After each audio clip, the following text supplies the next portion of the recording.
मंत्रिपद न मिळाल्यामुळे नाराज असलेले भंडाऱ्याचे शिवसेना आमदार नरेंद्र भोंडेकर यांनी शिवसेना उपनेतेपदाचा राजीनामा दिला।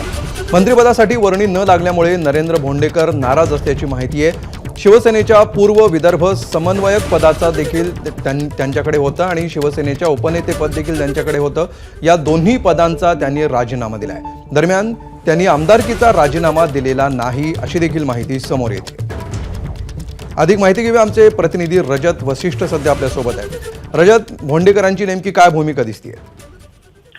नक्कीच अजून मंत्रिमंडळाचा विस्तार झालेला नाही। शपथविधी थोड्या वेळानंतर होणार आहे, मात्र त्याच्यापूर्वी नाराजी नाट्य जे आहे ते पाहायला मिळत आहे। नरेंद्र भोंडेकर जे भंडाराचे आमदार आहे त्यांनी सांगितलं आहे की त्यांनी शिवसेनेचे जे संघटनात्मक पद त्यांच्याकडे होते, ज्याच्यामध्ये पूर्व विदर्भाचं समन्वयक पद होता आणि शिवसेनेचा उपनेता पद होता, दोन्ही पदांचा त्यांनी राजीनामा दिलेला आहे। निश्चितच मंत्रिपद मिळावं अशी त्यांची अपेक्षा होती।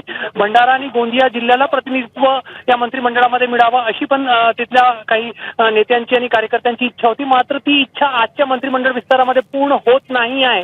हे दिसून आल्यानंतर नरेंद्र भोंडेकर यांनी हा राजीनामा देऊ केलेला आहे। यावर पक्षश्रेष्ठी म्हणजेच एकनाथ शिंदे काय भूमिका घेते हे येणाऱ्या काही काळामध्ये स्पष्ट होईल, मात्र सध्या तरी नरेंद्र भोंडेकर यांनी त्यांचा राजीनामा देऊ केला आहे। धन्यवाद रजत या सविस्तर माहितीबद्दल।